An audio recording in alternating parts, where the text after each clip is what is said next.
classmates. The first video was about what an intro is supposed to have, so now I'm going to talk about the rest of the literature review. I'm going to talk about the basic format that I used.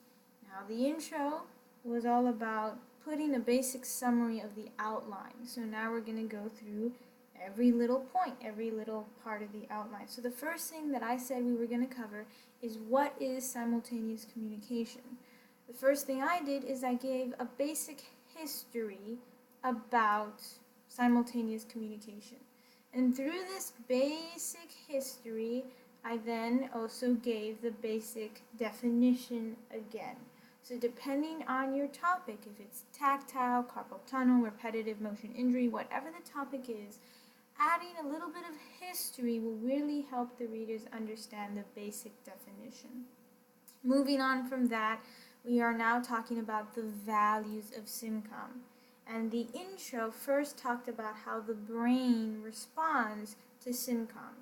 And I made the claim about how SIMCOM facilitates comprehension. So the first value that I'm going to talk about is the brain and how the brain responds to SIMCOM. But before I even did that, I gave a little bit of information of how many people actually use SIMCOM. Right, so ever since then, many educational programs have utilized SIMCOM. In fact, in the year 2007, a survey was conducted by American Annals of the Deaf, and they contacted 657 programs, and 78% of programs stated they use SIMCOM.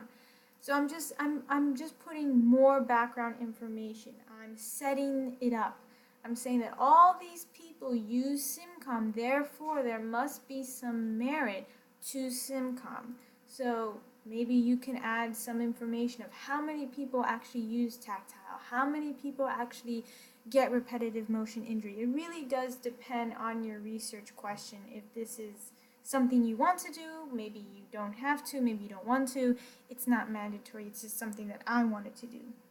So then the rest of it talks about how the brain responds to SIMCOM, right? And I talked about CODAs, I talked about people who were born deaf, people blah blah blah, people who grew up with deaf families.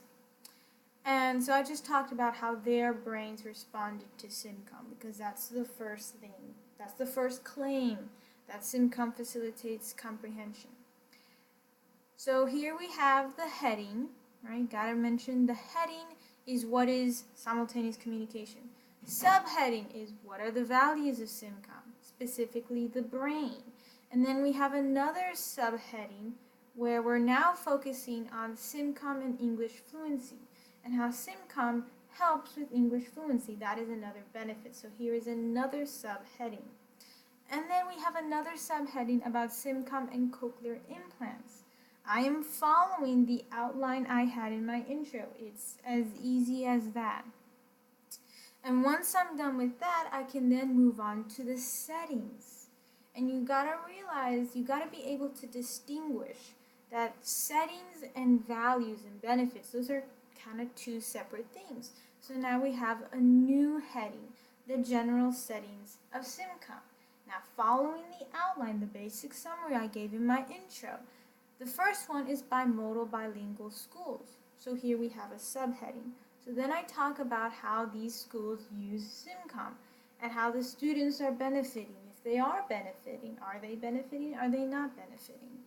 And then you go to the next subheading. The next thing that I talked about in my intro was SIMCOM in colleges. So then I talk about that. And then we talk about the interpreting settings of SIMCOM. So I'm following the basic summary I gave in my intro. Now, I would like to talk about this one specifically because when I was doing this, I couldn't find any research, any peer-reviewed articles about interpreters using SIMCOM. I could only find how interpreters hated using SIMCOM. So if there comes a point where you can't find any information, then don't freak out. Don't think that you're going to have to make stuff up. Don't worry about that. You just have to talk about how you couldn't find it. It's as easy as that. Talk about all the methods you tried, right? You went to OneSearch. you typed in SimCom and interpreting, SimCom and ASL interpreting, SimCom in the interpreting field of ASL. You used all of these variations and more, and yet you couldn't find anything. I also met with a librarian to do an advanced search on OneSearch and Google Scholar, and we still couldn't find anything. Your literature review is about looking for how much research has already been done on a certain topic. And I realized that, well, wait a second, no research has been done on interpreters using SimCom. So that's actually very important information for my literature review. So you can basically end this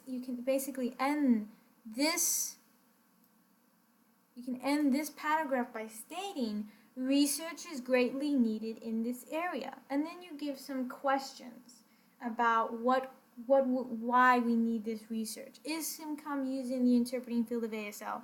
If so, how is it used? Is it effective? Right? Investigating and answering such questions may deepen one's understanding of the possible benefits of SimCom. So if, for whatever reason, you couldn't find any information, any peer-reviewed article about a certain topic, then don't freak out. Just clearly state the length that you went to find the information, so that way your readers know, like, wow, there is actually no research about this topic. Research needs to be done on this topic. That's what you have to do. That's what my professor told me to do. And now moving on, going right down to the next part of our outline is the negative perceptions that interpreters have.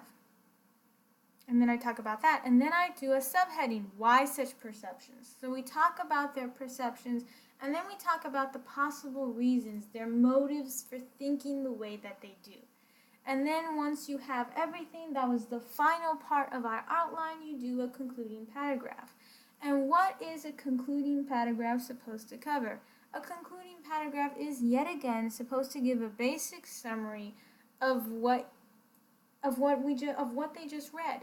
So the fact that ASL and English are two unique languages cannot be ignored. ASL has its own grammar and syntax. SimCom is not a real language. Nevertheless, SimCom has benefited numerous people, such as cochlear implanted kids, college students, blah, blah, blah, blah. So I'm basically just stating, yet again, the same thing that I had in my summary, that it has benefits, that it has merits, that it is helping people. But SimCom may not be entirely useless. SimCom deserves a second chance. Unfortunately, many interpreters believe that SimCom is completely ineffective. Their beliefs are based on their personal feelings and outdated research that most likely studied unskilled individuals. So a basic summary, I talked about the benefits, I talked about the interpreter's perceptions and why they think that way, a basic summary yet again. And then here I have my conclusion, my concluding sentence or sentences. In conclusion, SimCom needs to be analyzed further. SimCom needs to be studied more in educational settings and casual settings. Moreover, additional research is necessary in how deaf, cochlear implanted people, hard of hearing people feel about SimCom. Research about the effects of SimCom in highly proficient people is non-existent. Such research will hopefully lead many interpreters to view blah blah blah blah blah. So you just want to bring it all together. Your concluding sentences needs to talk about the research that is left over. A literature review is all about analyzing the research that has already been done on your given topic. So by the end, in your concluding paragraph, you want to say, there is enough research or there isn't enough research and we need to expand our research. And you also need to give some ideas of what kind of research is actually necessary. We need to research deaf people, cochlear implanted people, hard of hearing people. We need to research people who are actually proficient in SimCom. So you want to give some ideas of how the research should be done. And then of course you finish it off with a nice sentence that says, such research will hopefully lead many interpreters to view SimCom as a communication method that has a time and a place. SimCom may not work for everyone, but it is working for some. And then that's it. That's it. That's all you have to do. So basically, you're following the outline that you gave in the intro. You're using headings and subheadings to organize everything, and then you're in your concluding paragraph, you tie it up all up in a nice little bow, and that's basically it. And of course, you have your references. This is my references.